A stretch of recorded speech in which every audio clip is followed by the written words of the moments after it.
Coming up today on Work It Out with Lauri, we're covering the definition of workplace bullying. So join us for another WBP Basics.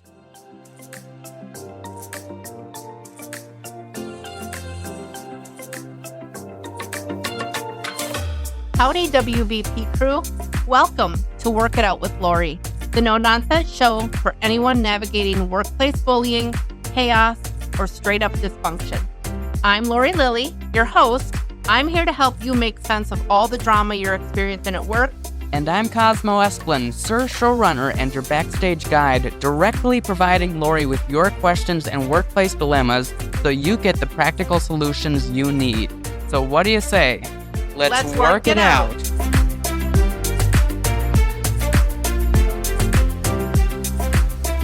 All right, welcome back, everyone, to a new episode of Work It Out with Lauri, another WBP Basics, where it's a quick hit where we're covering general topics. And welcome back, Lauri Lilly. Thanks, Cosmo. Happy to be here. Yes, and you seem like you're always happy to be here, so I appreciate that. So today we are covering maybe the most basic concept in the workplace dynamics and workplace bullying community, defining workplace abuse. So what do you have for us today? Let's jump right on in. It's really important that we define this and we properly understand what workplace bullying abuse looks like so that people who are experiencing it can understand what's happening to them. So I actually have a written definition, and in all of my episodes I haven't been reading. I'm going to read this because it's very important, and this is actually in several of my resources I have on my website. This I'm reading from Am I a Target of a Workplace Bully?, which is my most popular resource that people can download to understand. And there's a couple of different exercises that you can do to understand if you are a target. But here we go. Workplace bullying is repeated aggressive behavior that occurs over an extended period of time in the workplace toward one or more employees.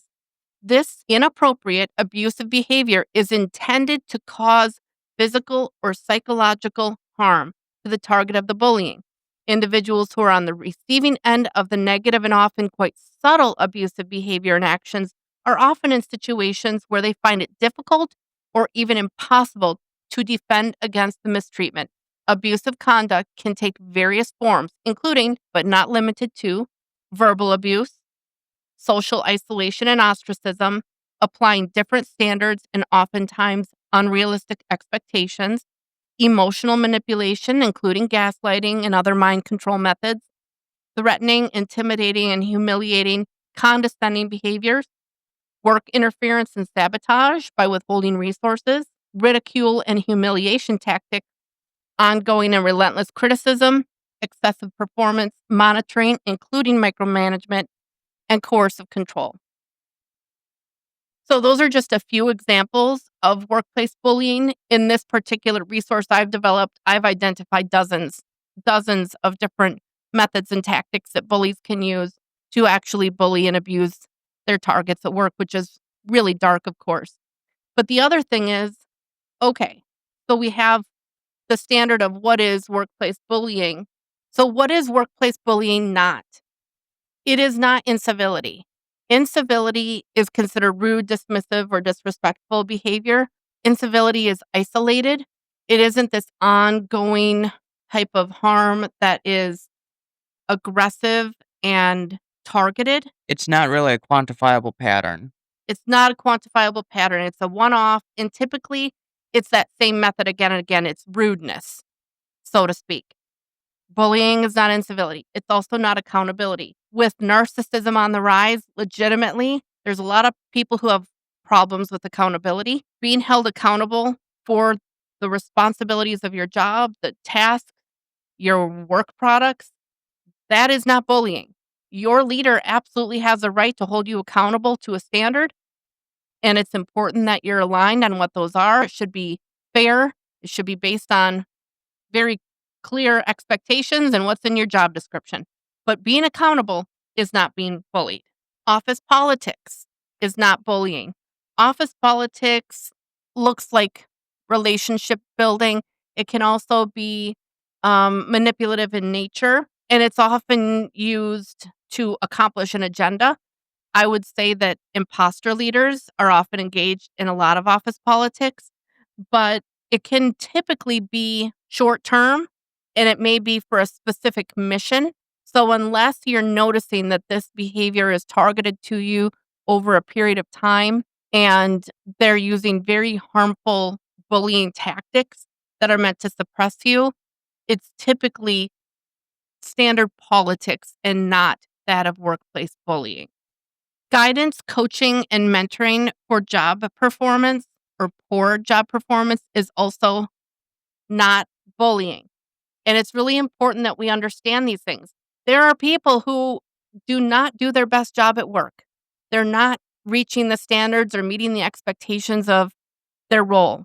And this is a fact.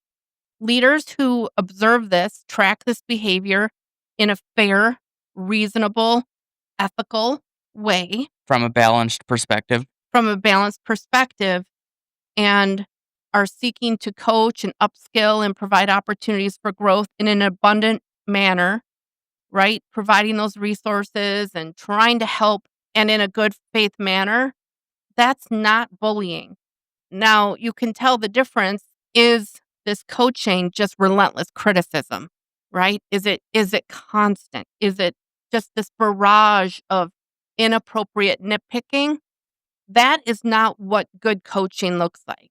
Good coaching is abundant based and it's focused on building on opportunities rather than just focusing on the negative. Building up rather than tearing down. That's right. It is. It truly is. It's not to say that everything has to be hunky dory and happy all the time because we are pointing out issues with their performance, but you can point out issues. And I've done it many times in my career where you have to have very tough conversations, but they can be done the right way and in an ethical way, in a way where the person comes away feeling supported, like the leader really wants them to grow and to reach those expectations rather than someone who is wanting you to fail. And you can tell the difference.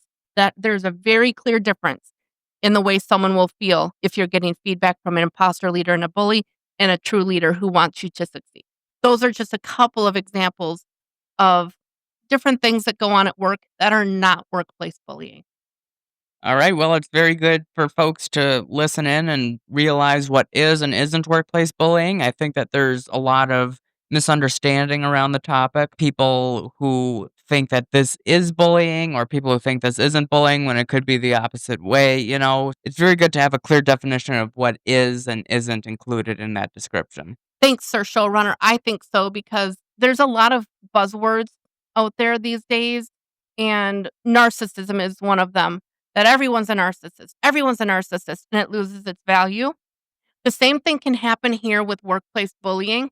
Why it's so important that we get this definition right is that the way that we navigate a situation where there's workplace bullying is completely different than if you were experiencing incivility at work or office politics or personality conflict. Completely different.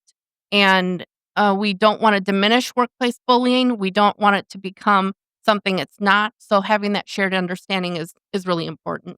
Agreed. Well, thank you for providing your 2 cents on this topic, or maybe more like your 20 cents. I'm not quite sure how much your knowledge is worth, but thank you nonetheless, Lauri. Thanks, Cosmo.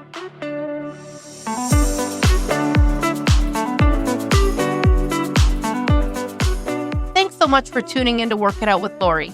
If today's episode hit home at all, please share it with someone who needs it. And please remember, you deserve to work in peace. Oh, and hey, if you're listening and you're currently a target of a workplace bully and you need help, please feel free to schedule an initial consult with me. It's completely free and completely confidential. I've got your back. And remember to follow this podcast on YouTube, Spotify, and Substack. Plus, send us your story or your question at workplacebullyingproject.com. We'll see you next time, and we'll work it out together.